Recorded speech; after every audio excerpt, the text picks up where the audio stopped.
ഹൃദയം നുറുങ്ങി നിൻ സന്നിധിയിൽ വന്നയൻ യാചനകൾ. ഹൃദയം നുറുങ്ങി നിൻ സന്നിധിയിൽ വന്നയൻ യാചനകൾ.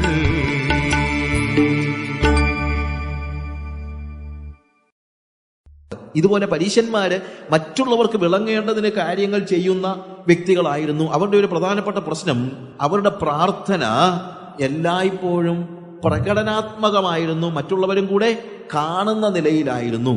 അതുകൊണ്ട് അവരുടെ പ്രത്യേകത എന്താണ് അവിടെ പറഞ്ഞിരിക്കുന്നത്? അവർ പള്ളികളിലും തെരുക്കോണുകളിലും നിന്നുകൊണ്ട് പ്രാർത്ഥിപ്പാൻ ഇഷ്ടപ്പെടുന്നു. എന്താ ഇതിന്റെ അർത്ഥമെന്ന് ചോദിച്ചാൽ, ഈ യഹൂദന്മാരുടെ പ്രാർത്ഥനയ്ക്ക് ഒരു ടൈം ഉണ്ടെന്ന് ഞാൻ പറഞ്ഞല്ലോ. എവരി തേർഡ് അവർ ദേ പ്രേ. എല്ലാ 3 മണിക്കൂർ കൂടുമ്പോൾ അവര് പ്രാർത്ഥിക്കുന്നുണ്ട്. അപ്പോൾ രാവിലെ 6 മണിക്ക് പ്രാർത്ഥിക്കുന്നു, രാവിലെ 9 മണിക്ക് പ്രാർത്ഥിക്കുന്നു. അത് എവിടെ നിന്നാണെങ്കിലും പ്രാർത്ഥിച്ചാൽ മതി.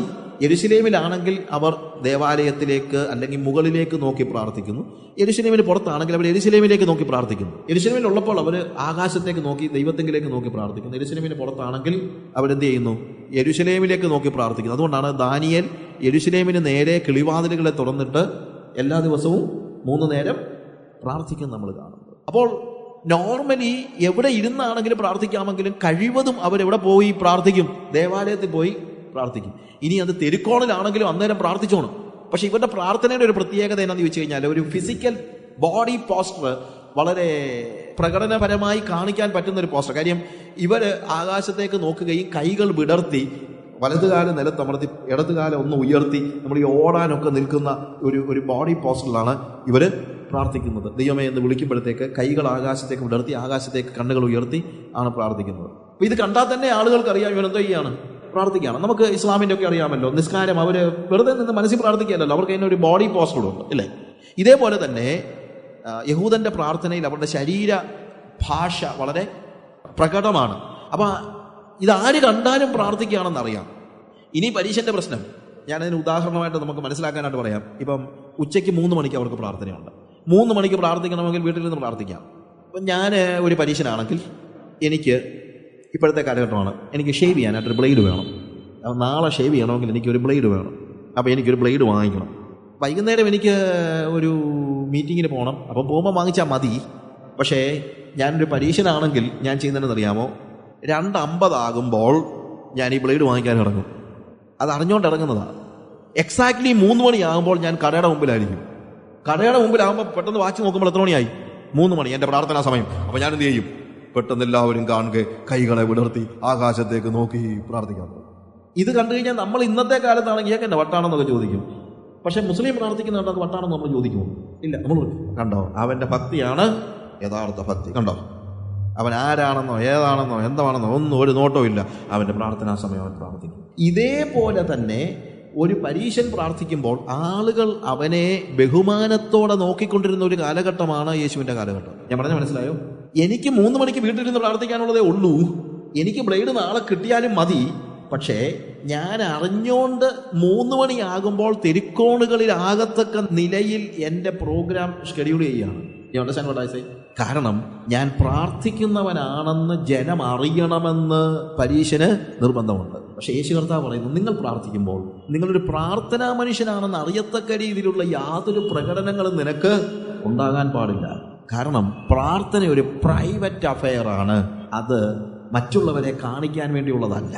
അതുകൊണ്ടാണ് നിങ്ങൾ പ്രാർത്ഥിക്കുമ്പോൾ പരീശനെ പോലെ പ്രാർത്ഥിക്കരുത് എന്ന് കർത്താവ് പറയാൻ കൃത്യതയോടെ പറയാനുള്ള കാരണം അവിടെ അതാണ്. നമ്മൾ പ്രാർത്ഥിക്കുന്നവരാണെന്ന് അറിയാൻ വേണ്ടി നമ്മൾ ഒന്നും കാണിക്കാൻ പാടില്ല. അപ്പോൾ നമ്മൾ പറയും, നമ്മൾ അങ്ങനെയുള്ള പ്രകടനങ്ങളൊന്നും കാണിക്കുന്നില്ലല്ലോ അല്ലേ? പ്രാർത്ഥിക്കുകയാണെങ്കിൽ നമ്മൾ അങ്ങനത്തെ പ്രകടനമൊന്നും കാണിക്കുന്നില്ലല്ലോ നോർമലി. പക്ഷേ നമ്മൾ പ്രാർത്ഥിക്കുന്നവരാണെന്ന് കാണിക്കാനുള്ള ചില ഗിമ്മിക്സ് ഒക്കെ നമ്മളിൽ ഉണ്ട്. അത് പ്രധാനമായും നമ്മൾ എടുക്കുന്നത് സാക്ഷി പറയുമ്പോഴാണ്. ഞായറാഴ്ച സാക്ഷി പറയുമ്പോൾ നമ്മൾ പ്രധാനമായിട്ടും പെട്ടെന്ന് പറയുന്നു, കഴിഞ്ഞ രാത്രികളിൽ എഴുന്നേറ്റിരുന്ന് ഓരോരോ കണ്ണീരൊഴുക്കുവാനും ദിവസത്തിൽ കരയുവാനും തക്കോണം കർത്താവ് എന്നെ സഹായിച്ചു. കരയുന്നതും ഓരോരോ കണ്ണീരൊഴുക്കുന്നതൊന്നും തെറ്റല്ലെങ്കിലും എന്തിനാണ് ഇത് സഭായോഗത്തിൽ വന്ന് പറഞ്ഞതെന്ന് ചോദിച്ചാൽ മറ്റൊന്നുമല്ല, ഞാൻ ഈ രാത്രിയിലൊക്കെ കിടന്ന് ഉറക്കമൊന്നുമല്ല, ഞാൻ പ്രാർത്ഥിക്കുകയാണെന്നുള്ളത് എൻ്റെ കൂട്ടുവിശ്വാസികളൊക്കെ ഒന്ന് അറിഞ്ഞോട്ടെ എന്ന് വെച്ചാണ്. അപ്പോൾ നിങ്ങൾ ഈ പരീശനിൽ നിന്ന് യാതൊരു വ്യത്യാസവും ഇല്ലാത്ത ആളായി പോവുകയാണ്. അതല്ലെങ്കിൽ ഇപ്പം ഞാനിപ്പോൾ ഒരു ഉദാഹരണമായിട്ട്, ഞാനീ പറയുന്ന ഉദാഹരണം നടക്കുന്നതോ നടക്കാവുന്നതായ കാര്യമാണ്. ഞാനിപ്പോൾ കുറിയന്നൂര് എൻ്റെ വീട്ടിൽ ഇരിക്കുകയാണെന്ന് വെക്കുക. അങ്ങനെ ഇരുന്നപ്പോഴത്തേക്ക് രാവിലെ പിള്ളേർ സ്കൂളിൽ പോയി.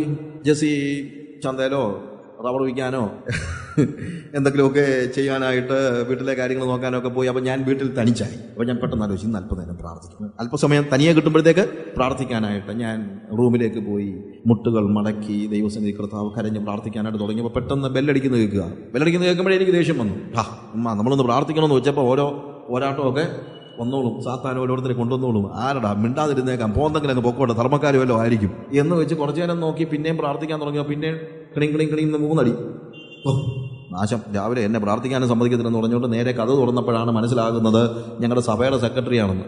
ഞങ്ങളുടെ സഭയുടെ സെക്രട്ടറി ഒന്നും ഇല്ല കേട്ടോ, ഞാനത് പറഞ്ഞതാ. സഭയുടെ സെക്രട്ടറി ആണെങ്കിൽ ഞാൻ പെട്ടെന്ന് പറയുന്നൊരു കാര്യം, അയ്യോ അച്ചായനായിരുന്നോ? ഞാനേ അറിഞ്ഞില്ല കേട്ടോ, ഞാൻ അല്പസമയം പ്രാർത്ഥിക്കായിരുന്നു, അതുകൊണ്ടാണ് വാതിൽ തുറക്കാൻ താമസിച്ചത്. കള്ളമൊന്നും ഞാൻ പറഞ്ഞില്ല, ഞാൻ ശരിക്കും എന്ത് ചെയ്യായിരുന്നു? പ്രാർത്ഥിക്കുകയായിരുന്നു. പക്ഷെ എന്താ ഞാൻ പ്രാർത്ഥിക്കുകയായിരുന്നെന്ന് എടുത്തു പറയാൻ കാര്യം? ഞാൻ ടോയ്ലറ്റിലായിരുന്നെങ്കിൽ ചിലപ്പോൾ ഇത് പറഞ്ഞില്ലെന്നിരിക്കും, പക്ഷെ പ്രാർത്ഥിക്കുകയാണെങ്കിൽ എടുത്തു പറയും. കാര്യം സെക്രട്ടറി അച്ഛൻ മനസ്സിലാക്കണം, അല്പസമയം കിട്ടിയാൽ പ്രാർത്ഥനയ്ക്കായി മുട്ടുമടക്കുന്ന ഒരു ദൈവദാസനാണ് സാജു എന്നുള്ളത് ഇങ്ങനെ മനസ്സിലാക്കണം. അല്ലാതെ വേറെ ലക്ഷ്യമൊന്നുമില്ല. അപ്പൊ ഇതൊക്കെ ഞാൻ കാണിക്കുമ്പോൾ കർത്താവിന്റെ വാക്കുകൾ എൻ്റെ മുമ്പിൽ വന്ന് നിൽക്കുകയാണ്. നിങ്ങൾ പ്രാർത്ഥിക്കുമ്പോൾ കപടഭക്തിക്കാരെ പോലെ പ്രാർത്ഥിക്കരുത്.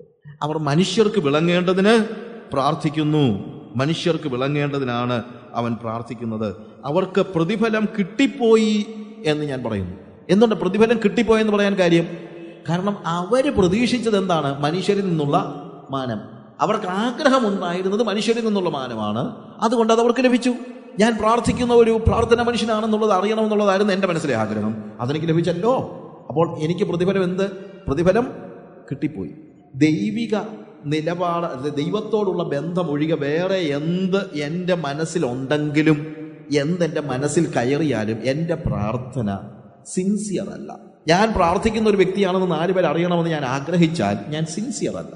ഞാൻ പറയട്ടെ, ക്രിസ്തീയമായ ഏത് കാര്യങ്ങളും ഏറ്റവും മഹനീയമായത് ആരും അറിയാതെ ചെയ്യുന്നതാണ്.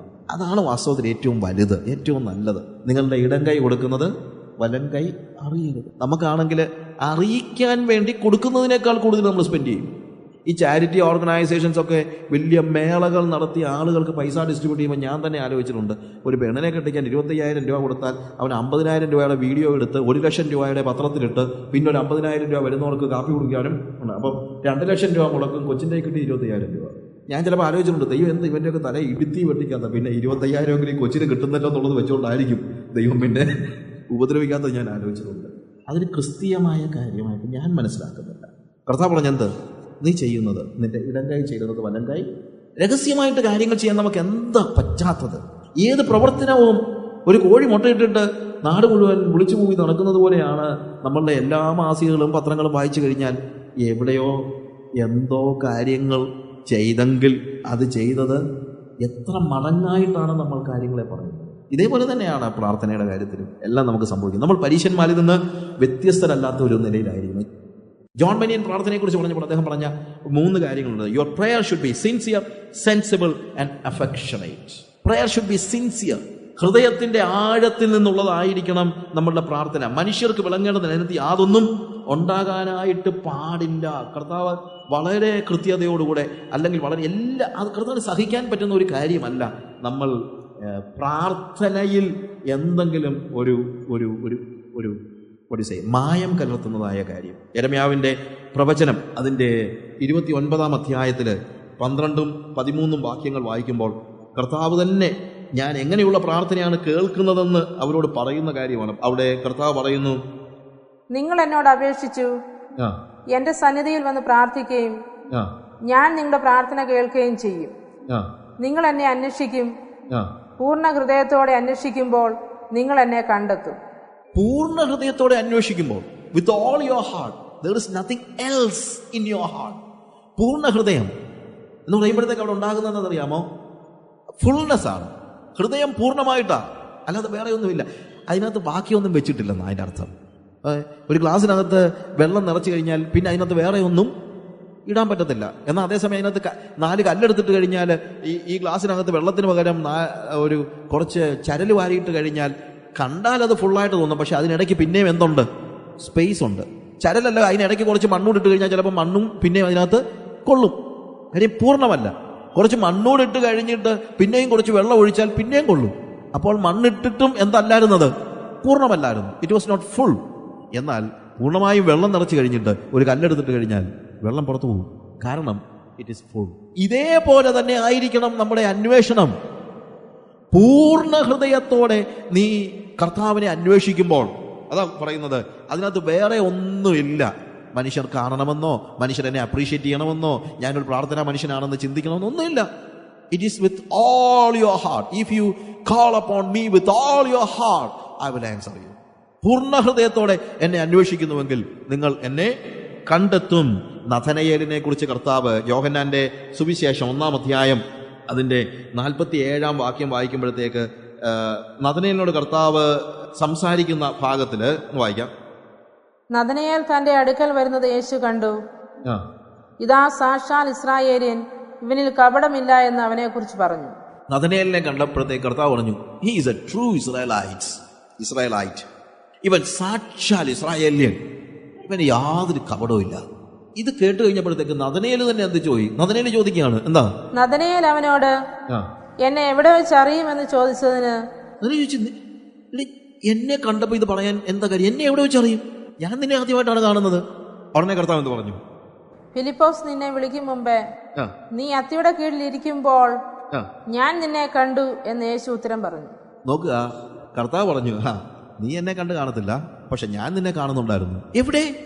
ആരും കാണരുതെന്ന് വെച്ച് നീ പോയിരുന്ന ഒരു സ്ഥലമുണ്ടല്ലോ, അത്തിയുടെ കീഴിൽ. ഫിലിപ്പോസ് പോലും നിന്നെ കണ്ടില്ല, അതിനുമുമ്പ് ഞാൻ നിന്നെ കണ്ടിരുന്നു. എന്താ ഇതിന്റെ അർത്ഥം? എന്തിനവൻ ഈ അത്തിയുടെ കീഴിൽ പോയിരുന്നത്? ഇവനൊരു പരീശനല്ല. അവൻ പ്രാർത്ഥിക്കേണ്ട സമയത്ത് അവൻ എന്ത് ചെയ്യുന്നറിയാമോ? ആരും കാണരുതാത്ത ഒരു സ്ഥലത്ത് പോയി ദൈവസന്നിധിയിൽ അവൻ ഹൃദയം പകരുകയായിരുന്നു. അവൻ ആരെയും കാണിക്കാൻ വേണ്ടിയല്ല. അവനൊരു പ്രാർത്ഥനാ മനുഷ്യനാണെന്ന് ആരെങ്കിലും പറയണമെന്ന് അവന് ആഗ്രഹം ഉണ്ടായിരുന്നില്ല. അവൻ പൂർണ്ണമായിട്ടും ദൈവത്തെ പിൻപറ്റി. അവന്റെ ഹൃദയത്തിൽ വേറെ ആഗ്രഹങ്ങളോ താല്പര്യങ്ങളോ ഇല്ലായിരുന്നു.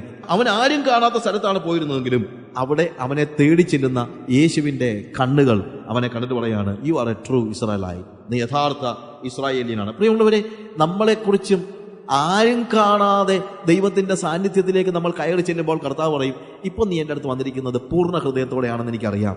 കാരണം നിനക്ക് ആരും കാണണമെന്ന് ആഗ്രഹമില്ല, പക്ഷെ ആരും കാണാത്ത സ്ഥലത്തും ഞാൻ നിന്നെ കാണുന്നുണ്ട് എന്ന് കർത്താവ് പറയുവാൻ ഇടയായിത്തീരും. നമ്മുടെ ഹൃദയം അവന് വേണ്ടത് പൂർണ്ണമായിട്ടാണ്, കുറേശ്ശെയായിട്ടല്ല, പൂർണ്ണമായിട്ടാണ്.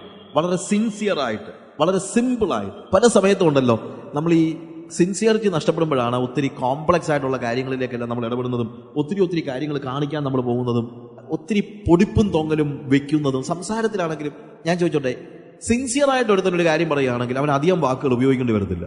എപ്പോഴാണ് അവൻ ഒരുത്തൻ കൂടുതൽ വാക്കുകൾ ഉപയോഗിക്കുന്നത് ചോദിച്ചു കഴിഞ്ഞാൽ അവന് പറയേണ്ടതിനേക്കാൾ കൂടുതൽ പറയേണ്ടപ്പോഴാണ്. ഞാൻ പറഞ്ഞൊരു വ്യത്യാസം പറഞ്ഞു, നിങ്ങളൊന്ന് ആലോചിച്ച് നോക്കൂ. ശരിക്കും പറഞ്ഞു കഴിഞ്ഞാൽ ഒന്ന് ആലോചിച്ച് നോക്കൂ. ഞാൻ ഈ പറയുന്ന കാര്യങ്ങളൊക്കെ പ്രായോഗികമായി നമ്മൾ എപ്പോഴും അറിയുന്ന കാര്യങ്ങളാണ്, അല്ലേ? നമ്മളൊരാൾ സംസാരിക്കാൻ വരുമ്പോഴത്തേക്ക് ഒത്തിരി സംസാരിക്കുന്നെങ്കിൽ അതിനകത്ത് എന്തോ ഒക്കെ അവൻ കുത്തിത്തിരികാനായിട്ട് പരിശ്രമിക്കുന്നുണ്ട്.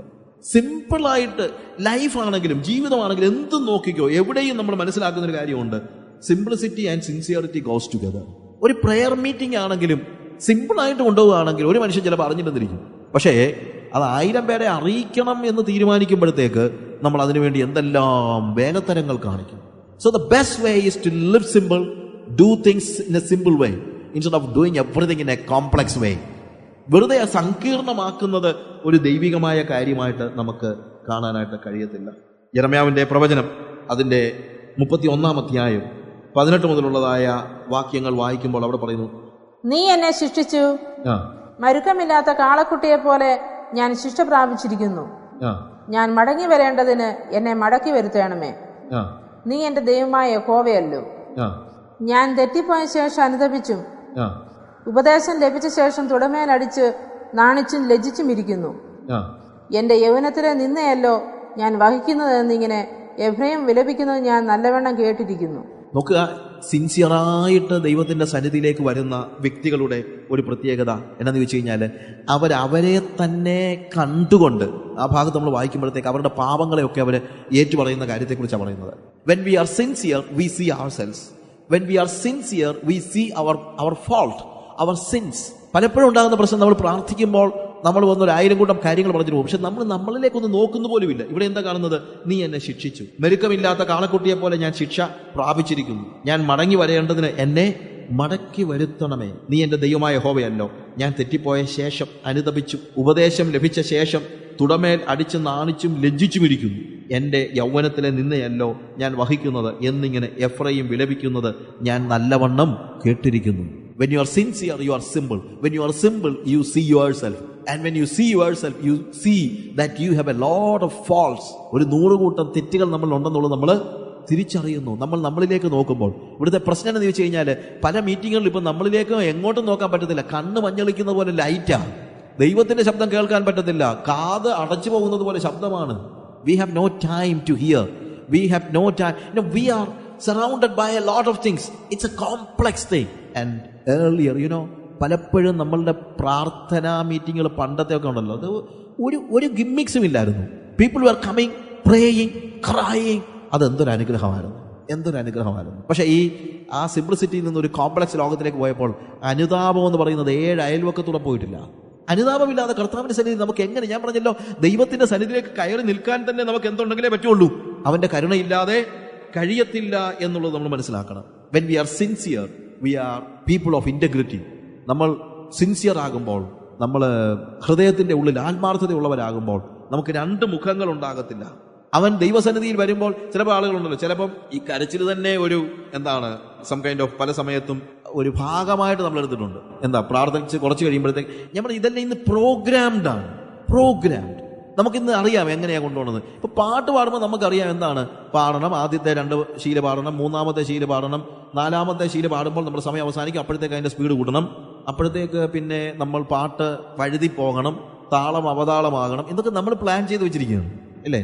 It should not be a program. പാട്ട് സ്പീഡ് കൂടുന്നതിനകത്ത് എനിക്ക് വിരോധമൊന്നുമില്ല. പക്ഷെ ഇന്നിപ്പോൾ പാട്ട് തന്നെ നമ്മൾ എന്ത് ചെയ്തിരിക്കുകയാണ്? എങ്ങനെ ആയിരിക്കണമെന്ന് പ്രോഗ്രാം ചെയ്തിരിക്കുകയാണ്. ആരും ഒന്നും മിണ്ടാതെ.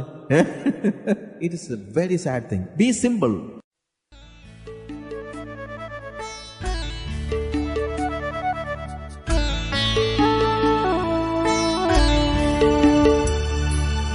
ഹൃദയം നുറുങ്ങി നിൻ സന്നിധിയിൽ വന്ന എൻ യാചനകൾ, ഹൃദയം നുറുങ്ങി നിൻ സന്നിധിയിൽ വന്ന എൻ യാചനകൾ, തകർന്ന എൻ മാനസയാഗങ്ങളിൽ നിന്റെ പ്രസാദം നൽകിടുന്നു. തകർന്ന എൻ മാനസയാഗങ്ങളിൽ നിന്റെ പ്രസാദം നൽകിടുന്നു. ഹൃദയം നുറുങ്ങി നിൻ സന്നിധിയിൽ വന്ന എൻ യാചനകൾ, ഹൃദയം നുറുങ്ങി നിൻ സന്നിധിയിൽ വന്ന എൻ യാചനകൾ.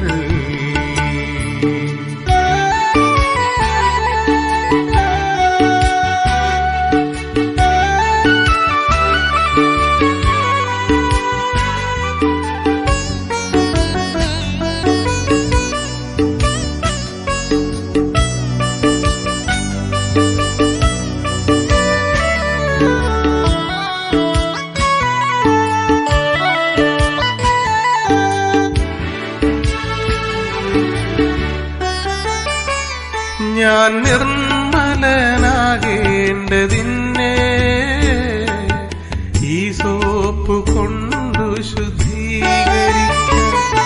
ഞാൻ നിർമ്മലനാകേണ്ടതിന്നെ ഈ സോപ്പ് കൊണ്ടു ശുദ്ധീകരിക്കാം. ഹിമത്തേക്കാൾ വെണ്മ എന്നിൽ പകർന്ന് കഴുകിയൻ ലംഘനങ്ങൾ മറയ്ക്കൂ, ലംഘനങ്ങൾ മറയ്ക്കൂ. ഹൃദയം നുറുങ്ങി നിൻ സന്നിധിയിൽ വന്ന എൻ യാചനകൾ, ഹൃദയം നുറുങ്ങി നിൻ സന്നിധിയിൽ വന്ന എൻ യാചനകൾ